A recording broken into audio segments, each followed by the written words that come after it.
आदमी पार्टी का पल्ला भारी है, जब तो बीजेपी वाले डर रहे हैं, नहीं तो पिछले अप्रैल में इलेक्शन करा देते। क्यों भागते वो पीछे? तो अब जो ऐसे रहेगा कि आम आदमी पार्टी ही आएगी।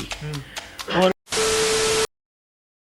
नमस्कार, आप देख रहे हैं नज़र टुडे। मैं हूं आपके साथ अंकित दुबे। हम लोग एमसीडी कवरेज पे इस समय उसी यात्रा के दौरान हम लोग विश्वास नगर पहुंच चुके हैं और वहां हमें दिखा आम आदमी पार्टी का कार्यालय। तो हमें अंदर से उत्सुकता हुई, क्यों ना चला जाए और बात किया जाए कि क्या कुछ काम हो रहा है। हालांकि पार्टी का अपना अलग अलग ओपिनियन होता है, लेकिन फिर भी हम इनसे बात करेंगे और इनसे पूछेंगे। हालांकि जब हम लोग आम लोगों से बात करते हैं तो कई लोग जो ज़्यादा तादाद में हमसे मिलते हैं वो बताते हैं कि आम आदमी पार्टी बहुत ही अच्छा काम कर रही है दिल्ली में। लेकिन फिर भी जो आम आदमी पार्टी के कार्यालय से जो लोग सदस्य हैं उनसे पूछते हैं कि एमसीडी क्या कर रही है। एकीकरण हुआ है, उस पर भी राजनीति हो रही है। हालांकि दिल्ली में हमेशा राजनीति होता है। केजरीवाल जी बताते हैं कि हमें एलजी साहब काम नहीं करने देते। जब एमसीडी की बात आती है फिर भी यहाँ पे भी राजनीति देखी जाती है। तो चलिए पूछते हैं आम आदमी के समर्थक जो पार्टी से जुड़े हुए लोग हैं वो क्या करते हैं। क्या नाम है आपका? रोहित अग्रवाल। कब से जुड़े हैं पार्टी में आप? 2012 से। 2012 से। पुराना रिश्ता है आपका।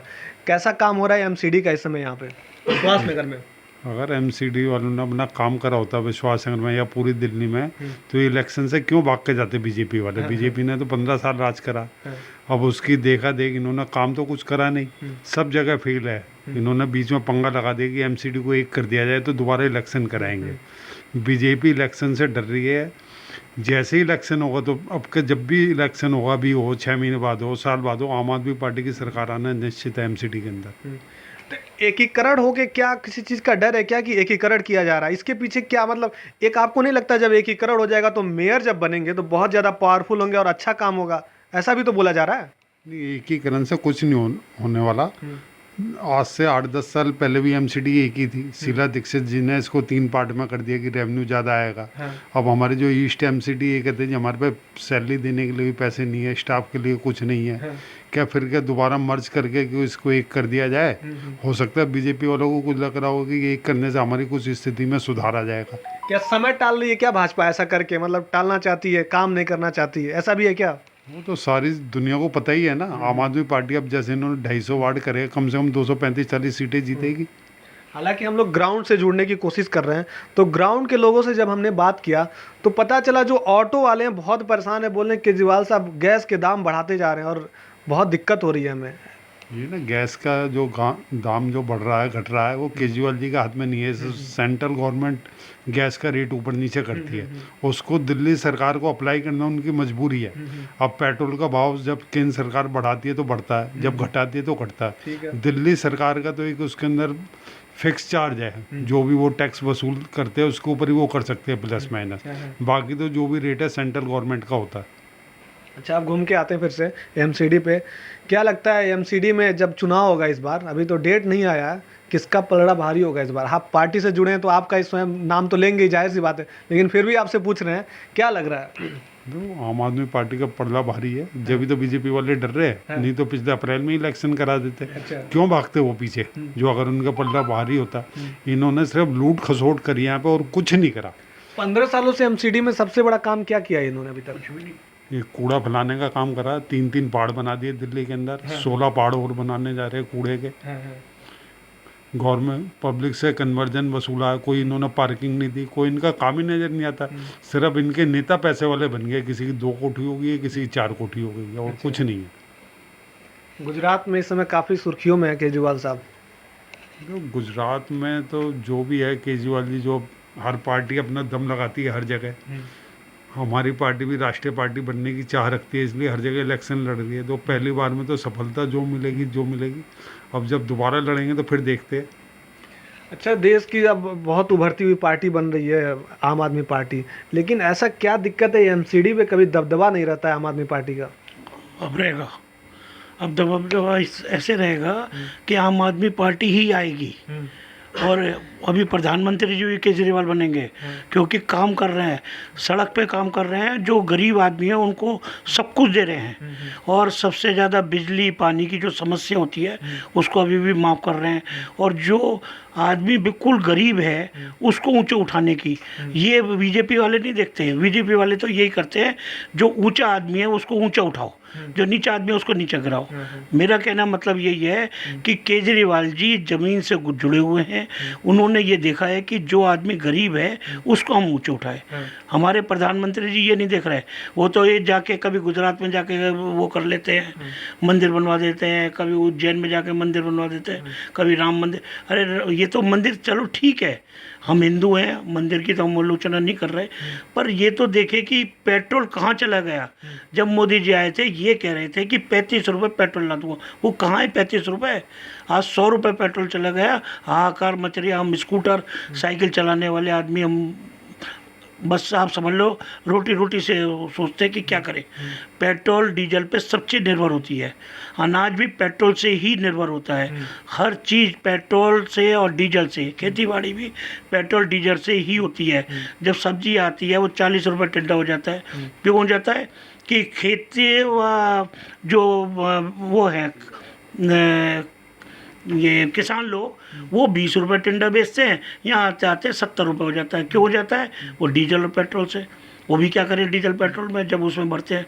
अभी मैंने सुना था बदर में कहाँ थी प्याज लाने के लिए खर्चे इतने थे कि वो प्याज ही उनको सड़ानी पड़ी। कहीं एमपी के अंदर इस तरह से ऐसा कुछ था।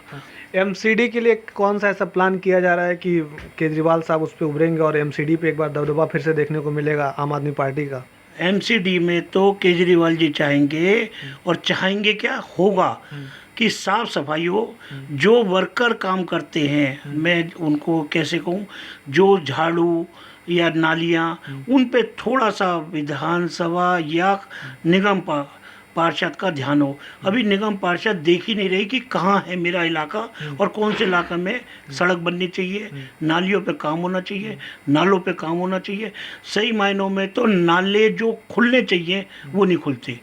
जब नाले भर जाते हैं तो एमसीडी के लिए क्या प्लानिंग कर रही है केजरीवाल साहब? बहुत अच्छा एक नेता उभर रहे हैं, तो किस तरह का प्लानिंग कर रहे हैं? केजरीवाल जी बहुत बढ़िया काम करेंगे आगे चल के। प्लान यही है, जो सुपरवाइज़र हैं उन पे एक हेड बनाएंगे।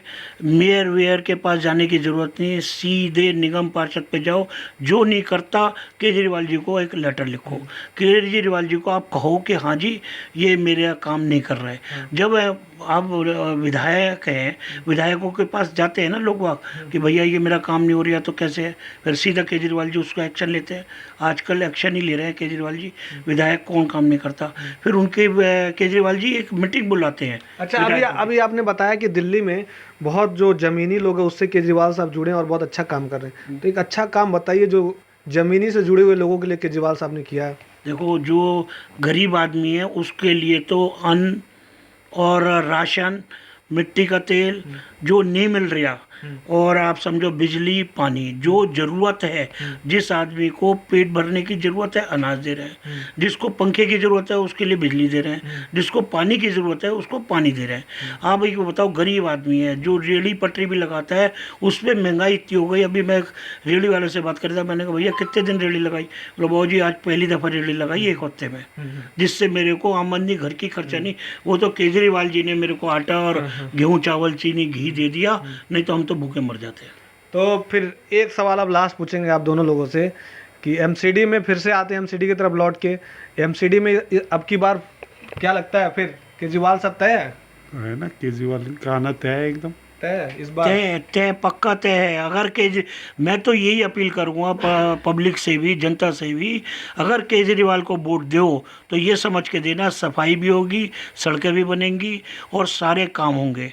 अब ये नाली और सड़कों का काम है, केजरीवाल जी ने खाने और पीने का काम करा है कि भाई आपको गरीब आदमियों को, गरीब आदमी से जुड़े हुए हैं, रईसों की नहीं है सरकार। आम आदमी पार्टी कोई रईसों की सरकार नहीं है, गरीबों की सरकार है। जो झुग्गी झोपड़ी वाले हैं उनको खाने को दे दिया। अब वो चाहते हैं सड़कों पे हम रेहड़ी लगाएं, तो कुछ भी काम करें, रिक्शा चलाएं, कुछ भी करें, उनके टायर पंचर ना हो, उनके कुछ ना हो।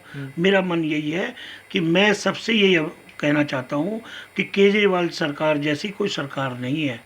आम आदमी का लगातार कहना है कि जिस तरह से हम लोग हमेशा केंद्र दिल्ली के लिए काम करते हैं, उसी तरह इस बार हमें मौका मिलने जा रहा है और हम एमसीडी में जीत हासिल करेंगे और एक अच्छा काम करेंगे। जो ग्राउंड पे काम नहीं होता है, नाले का, पानी का, जो भी व्यवस्था है, हम गरीब तबकों के लिए अच्छा करेंगे। तो आने वाला चुनाव बड़ा दिलचस्प होने वाला है, क्योंकि आम आदमी पार्टी बहुत ही अच्छे तरीके से चुनाव लड़ने जा रही है। क्योंकि आम आदमी के पार्टी के कुछ वरिष्ठ लोग हैं, उनका ये ओपिनियन था और उनका ये कहना है कि इस बार हम जीत के दिखाएंगे केंद्र को भी। तो ये चुनाव बहुत दिलचस्प होने वाला है। आप देखते रहिए नज़र टुडे। मेरा नाम तो